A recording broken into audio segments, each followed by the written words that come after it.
अस्सलाम वालेकुम, नमस्कार, आदाब। तो दोस्तों, कैसे हैं आप लोग? उम्मीद है आप लोग अच्छे होंगे। मैं हूं आपके साथ मैसर आलम और आज लेकर आए हैं देश और दुनिया की ताज़ा तरीन खबरें। तो चलिए दोस्तों शुरू करते हैं। शुरू करने से पहले आपसे छोटी सी गुजारिश है, अगर आप इसी तरह से प्रत्येक दिन का ताज़ा तरीन खबरों का अपडेट लेना चाहते हैं तो पीटी न्यूज़ चैनल को सब्सक्राइब जरूर करें। तो चलिए दोस्तों शुरू करते हैं। तो ताजा खबर की दुनिया में सबसे पहले बात करते हैं कि अगर आप चाहते हैं कि पीएम किसान सम्मान निधि योजना का लाभ हमको समय पर मिल जाए तो आपको आधार का वेरिफिकेशन करना अनिवार्य हो गया है।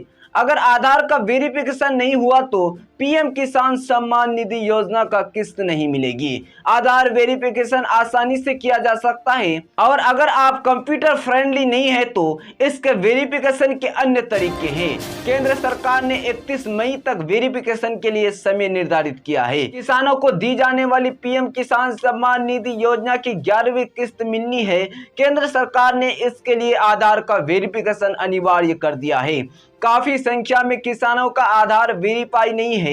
अभी तक ऐसे भी किसानों को पीएम किसान सम्मान निधि भुगतान किया जा रहा है, लेकिन 11वीं किस्त से पहले इसके वेरिफिकेशन की शर्त अनिवार्य कर दी गई है।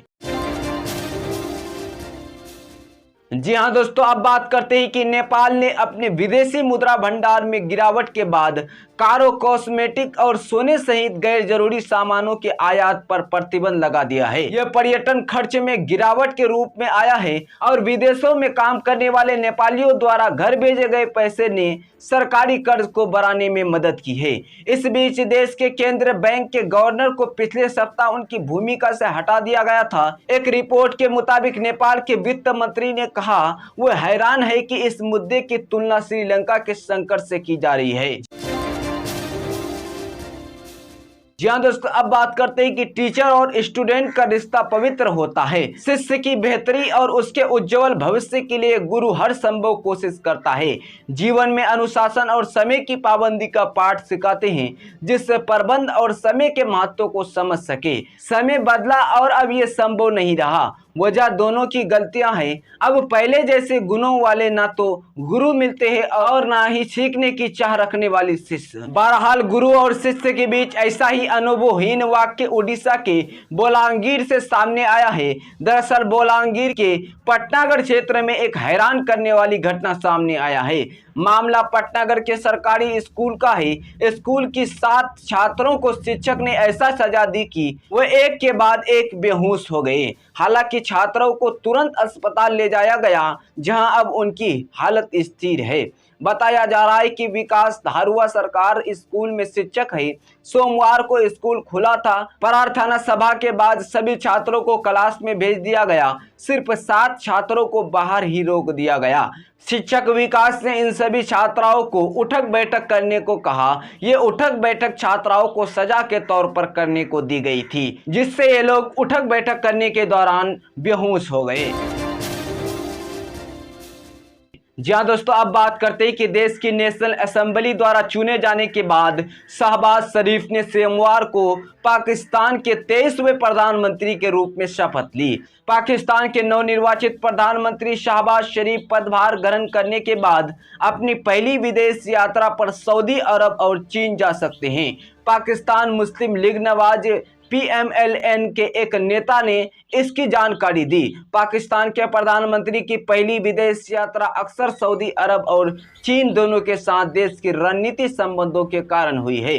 सूत्रों के मुताबिक सऊदी अरब की यात्रा के दौरान पीएम शहबाज शरीफ उम्रा करेंगे और सऊदी नेतृत्व से मुलाकात करेंगे। सऊदी अरब ने पूर्व में लगातार पाकिस्तानी सरकारों को वित्त बेल आउट पैकेज दिए हैं। असल में रियाद ने पूर्व प्रधानमंत्री इमरान खान की सरकार को 6 बिलियन अमेरिकी डॉलर का बेल आउट पैकेज दिया था। द न्यूज इंटरनेशनल की रिपोर्ट के अनुसार सऊदी अरब ने कुछ समय पहले पाकिस्तान को 3 अरब डॉलर प्रदान किए थे, लेकिन ये साफ नहीं पाकिस्तान की नई सरकार सऊदी अरब से वित्त सहायता मांगेगी, जबकि सऊदी यात्रा के बाद प्रधानमंत्री के चीन की यात्रा करने की भी उम्मीद है।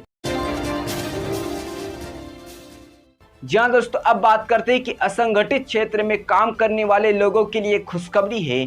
इन श्रमिक के लिए केंद्र की मोदी सरकार एक महत्वाकांक्षी स्कीम लेकर आई है, जिससे जुड़ने के बाद आपको प्रति माह 30,000 रुपये की पेंशन मिलती रहेगी। यही नहीं, इसमें किया गया निवेश में बहुत ही कम है। जानकारी के मुताबिक महज 55 रुपये बचाकर आप इस स्कीम से जुड़कर लाभ ले सकते हैं। आपको बता दें कि भारत में बड़े पैमाने पर श्रमिक कामगार इस योजना में निवेश कर रहे हैं। इस स्कीम में निवेश करके श्रमिक कामगार अपने भविष्य को सुरक्षित कर सकते हैं। इस योजना से जुड़ने के लिए आपकी उम्र 18 से 40 वर्ष के बीच होना अनिवार्य है।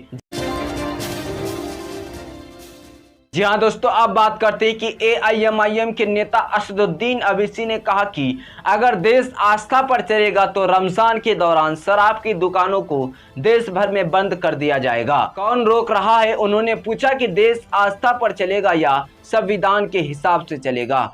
कहा कि ये कौन तय करेगा कि गोश्त खाए या नहीं खाए। JNU में हुई घटना पर उन्होंने कहा कि मुझे नहीं पता कि वहां क्या हुआ, लेकिन हिंसा की निंदा करते हैं। उन्होंने आरोप लगाया कि देश में फासिस्टवाद बढ़ रहा है, कानून का शासन खत्म हो रहा है। आज तक न्यूज चैनल से बात करते हुए AIMIM के नेता असदुद्दीन अवैसी ने कहा कि आज हो ये रहा है कि मुसलमानों के खिलाफ नफरत पैदा करो, मुसलमानों के खिलाफ मेजॉरिटी में खौफ पैदा करो, मुसलमानों को डरा कर रखो, मुसलमानों को दबा कर रखो, मुसलमानों के सेकेंड ग्रेड सिटीजन बना कर रखो। यही तो साजिश हो रही है, यही तो हो रहा है आज हिंदुस्तान में। ये सारी बातें असदुद्दीन अवैसी साहब आज तक के न्यूज चैनल पर बात करते हुए कही थी। तो चलिए दोस्तों, आज दिन भर का ये ताजा तरीन खबरों का अपडेट। अगर आने वाला कल का भी ताजा तरीन खबरों का अपडेट लेना चाहते हैं तो अगर आप YouTube में देख रहे हैं तो YouTube चैनल को सब्सक्राइब कर बेल आइकन को जरूर प्रेस कर दे, ताकि हर दिन का नोटिफिकेशन सबसे पहले पहुंचे आप तक।